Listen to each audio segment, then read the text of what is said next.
Hello, everyone, and welcome to episode 59 of the TEW 2020 Local to Global series here on the channel, as it's our first ever Battle of the Immortals show here for Kyoku Puro. What a kind of a big event this is going to be. I'm actually really glad this is, the Battle of the Immortals on the card we have as our main event, triple threat for the Kyoku Puro title matchup. Carlos, or title, rather, instead of said it was for the Kyoku Puro title matchup for the Kyoku Puro title, as the matchup is Carlos Gonzalez, AZTEC Prince, and AntMan. The Legion of Love, Waiko, are having a tag match for the Kyoku Puro tag team titles, and Ray Snow is defending his national title against Stunner Saku. That should be fun. Also, we have some undercard stuff as well. But the big news is not even going to be about this card. It's that AZTEC Prince has signed an exclusive contract with Ali. So that is great. The original Lucha Libre is internal rather. I'm not surprised, to be honest. He's been booked fairly well in Mexico. I mean, I think his pop is in the 40s or 50s. Yeah, some of it's even high 50s. So it was only like a matter of time before he got signed. It's crazy. Another original. Gone by the wayside. Going off to greener, better pastures. Weirdly enough, though, there's still going to be another show after this, so he'll be able to work on. So this is not his final show. His final show is going to be the next event, which is going to be Ashes of the Phoenix, which we've had those shows before, so that's nothing new to the schedule. But, I mean, does throw a little bit of a wrinkle on our plans, but not too big of a wrinkle. I think that's pretty much all we have to, as far as before we get into the booking and whatnot. I think, we still are not close. I mean, we're close to the sellout, but we're not there yet. I'm wanting it to get to at least 280, 290 before I'm saying, we're close. But I don't know, though. We just had 262 people at the Strike Force show, so now we're going to be 269, so we're getting there. Everything's falling, though, so it's going to be a little bit tougher, the economy in the wrestling industry, but I think we'll be able to survive the storm. We shall see. Yeah, well, obviously we go from the top from the bottom. Okay,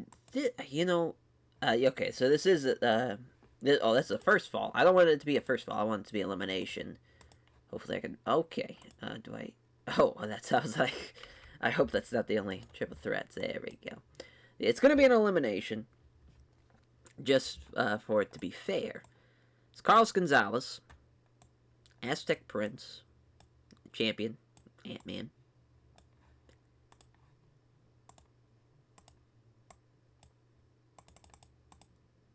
Let's see. 16 minutes is fine, I think.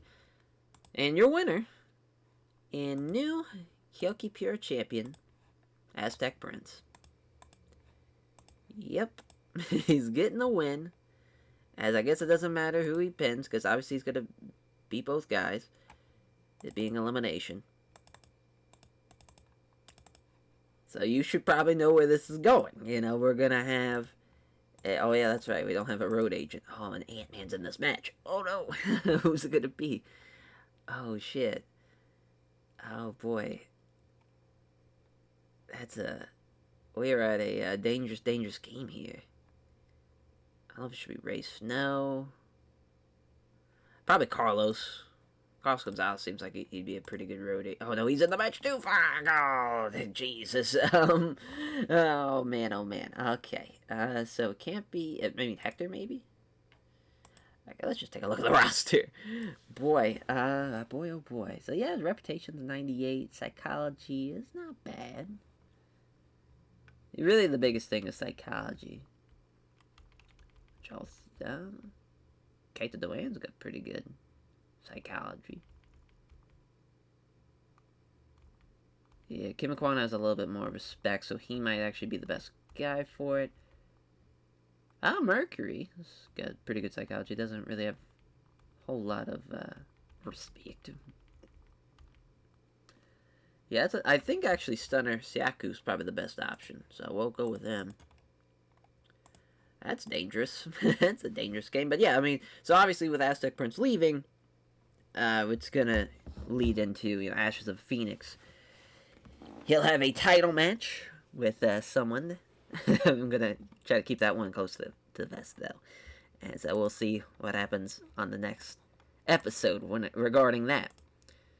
Tag team title matchup. White Coat, Legion of Love. Obviously, two top teams we got. Kaito Doan, Yuta Asano, Koji Yamamoto, and Nami Genda.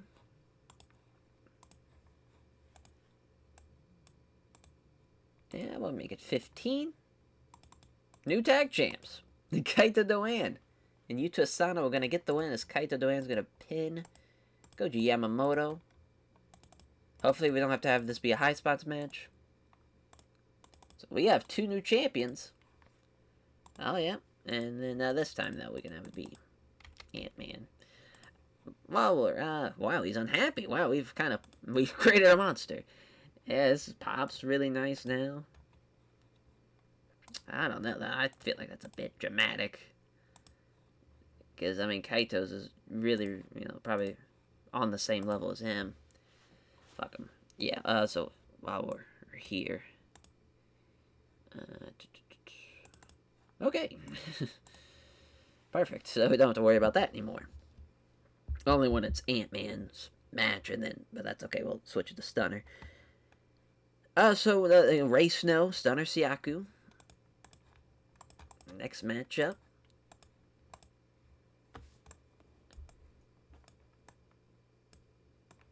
And, honestly, I think it's tough. It's tough because I really think Stunner should probably get this win, but I think we should still keep elevating Ray Snow. It's tough, though. It's very, very tough. Because Stunner Saku, as far as, ratings-wise, 47. About the same as Ray Snow, or Ray Snow's in that ballpark. He's just not really over. It's kind of his big thing is, he's 45. So they're around the same area. Now, I just feel like Ray Snow just, a little bit longer still as the national champion. Just a little bit longer. You know what? Honestly, why not? All the champions are getting changed. Stunner Saku getting the win. So we're having all new champions after this night. I think that's going to be a lot of fun. So now, it goes to the undercard, which we didn't really talk about the undercard. So that's fun. So first of the undercard that we're going to do is Inaki, Camille, Claiborne. They've had, their matches in their history. Two of the girls on the roster. As Inaki Camille's won all of them, and I think we're going to continue with that trend here as well, because Inaki Camille is actually pretty good. She's a lot better than she can give credit for, really. I mean, not bad at all, especially for how limited she's kind of been used. And the next matchup, it's a handicap matchup. Handicap death match of Kimi Kawano and Cloaked in Shadows. So yeah, we do need a high spots matchup, it looks like. But we got our death match, though. Kimi Kawano gonna get the win. We're gonna cut down on time, even though obviously we don't have it. Oh yeah, we do have a handicap death match, that's right. It's like I thought we made one. We did. Alright. So yeah, because I don't think Ray Snow and Stunner Saku can do it. I mean, yeah, might as well, because I want that title. I want the tag match to actually do, because it's the co-main. So even though it kind of plays into the advantage of Stunner too, getting the win too. So I kind of like that story. So now the next couple of things are just going to be angles. So the first angle is Cloaked in Shadows calling out Kimi Kawano. Cloaked in Shadows.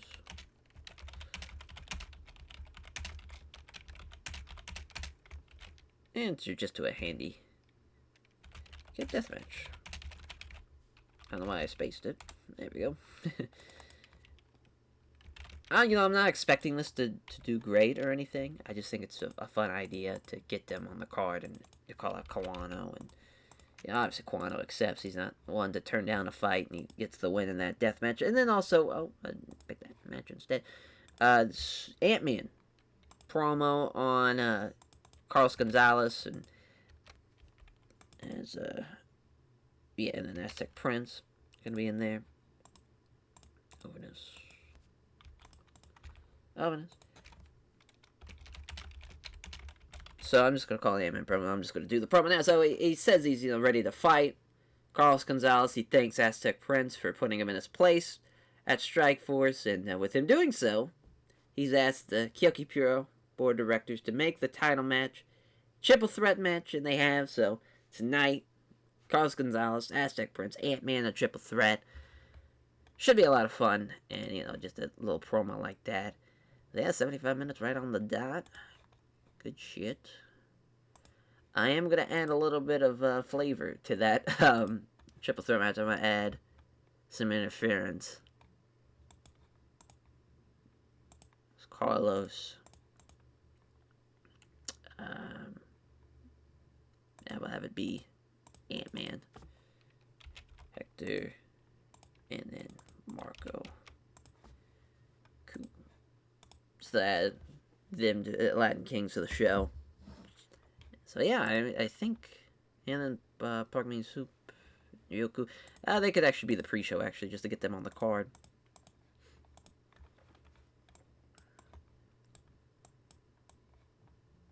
Yeah. Good shit. And Park Min Soup probably gonna get the win there.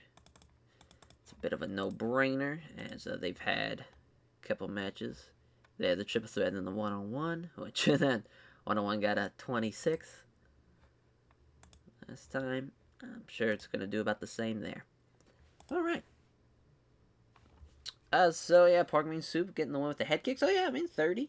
He's in the 30s now, so that's good for him. Gets the one with the head kick in 10:30. It's just under 270.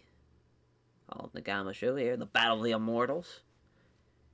Not bad pre-show matches. Yeah, the promo. I should have had AZTEC Prince and Carlos Gonzalez off screen rather. That's my bad, but that's no big deal. Not a huge deal. As AntMan struggled going off script. And yeah, that honestly I thought it was gonna be like in the single digits. So I'm just happy it got to a 25 and it got the crowd hotter somehow. Calling out Kimi Kawano to handicap death match, and Prowler didn't do too well, but Shadow did, so good for him. Yeah, and Kimi Kawano breaks his jaw in the handicap death match. Kimi Kawano getting the win with the double arm DDT on Prowler. I want to say it's through a bundle of light tubes there. Yeah, that's probably the best way of going about it. Shadow and Prowler, they have the tag team specialist bonus that helps them out a little bit in that match, but yeah, even combined, they just barely outperform Kimi Kawano. That's a tough break for Kimi Kawano there. That's tough. Wow, I'm surprised it wasn't a botch. Next matchup, Aki Camille and Claiborne. Wow, they're actually, obviously Aki Camille being off her game made it a little closer, but that's a pretty good match, especially for good heat, decent wrestling there. Aki Camille getting the win with the flying leg lariat in 10-27. Yeah, got the crowd even hotter after the death match. Good stuff. The undercard's getting better. We're getting there. It took a little time. We're slowly coming together. National title match. Stunner Saku getting the win with the Twisting Face Crusher, and he's now the new Kyoku Pure National Champion. Yeah, obviously Ray Stone's going to get outperformed in this because of the high spots matchup, but Stunner Saku, I'm really happy with the decision to put the belt on him now, because thinking about it now, you can now have a high spots match anytime there's a national title match, so that helps out too, as far as that goes. But yeah, that's a pretty good match. We'll take that. Not a bad national title match at all. The co-main event's a 61, and we got new tag team champions, as I don't even know how many reigns they've had at this point. Whiteco, your winner, getting the one with the stretch muffler. And yet again, the Kyoki Pure Tag Team Champions. 58 for Kaito, 52 for Yuta. He's got to get his gimmick together, Yuta is. I got to change something with him. And then Nami Gendo with a 58. Same thing as Kaito Toan. And Koji Yamamoto with a 49. Yeah, Yamamoto's just kind of gotten a bit of an ego on him now. That's alright. Wow, and they outperformed the main event thanks to Carlos Gonzalez. AZTEC Prince gets the win, as the first elimination was Carlos Gonzalez, obviously, so I'm happy that it went in that order. As, that even with the interference from the Latin Kings, it wasn't enough to help Carlos Gonzalez even get a elimination. And then it came down to AntMan, AZTEC Prince. AZTEC Prince triple power bomb for the win in his first and maybe only Kyoki Puro title reign. As who knows when we'll ever get him back if we ever do in Kyoki Puro. But awesome, awesome. Obviously he really AntMan probably should have won this, especially with AZTEC Prince leaving. But I felt like it was time. I felt like AntMan had a pretty good reign. Really his kind of. Honestly, it was a lot better of a reign than obviously the first time around when he was the first ever champion. I think he only had either one defense or no defenses at all in his first reign, and here he got it like 3 or 4. So that was, and what a great main and co-main too. I think it was a hell of a show. Yeah, 53, we'll take that. The AntMan promo actually wasn't that bad. Now, all things considered, it was better than the Stunner Saku Ray Snow match. So yeah, I'm not mad at all. I think this was a hell of a card. This shout out to the tag match. We'll put them over because that was awesome. So let's go to Yamamoto. I'll give AntMan some love for being a double. He's really been. It's crazy that he was the first ever champion. To kind of think how much he's done for this company now, is being like road agent fucking wrestler now, and he's just he's a fucking legend, absolute legend. And we'll give Namigen some love as well. The tag champs, pretty good reign. Namigen did Koji Yamamoto. So that will do it for this episode. I will, there's a big changes happening. All the belts changed. We have another show coming up in just about 2 weeks now. It's going to be the end of August. So obviously, it's starting this week. Next week now is going to be the Ashes of Phoenix show. What's going to happen with AZTEC Prince now? He's leaving. How's he going to drop the belt? Is it going to be vacated? Is he going to drop it to someone? Guess we'll just have to wait and see next episode. Some cliffhangers now. We're going to get into cliffhangers more. As, we're 8 days away, so not even, just 8 days away. How fun. As, that will do it for this episode. Koji Yamamoto's pissed, as is Mercury. How fun. We'll have to figure something out there. I don't want more people leaving. Might as well look and see if anyone, okay, nobody handed their notes. Thank God. As, we'll catch you guys next time. Take care, everyone.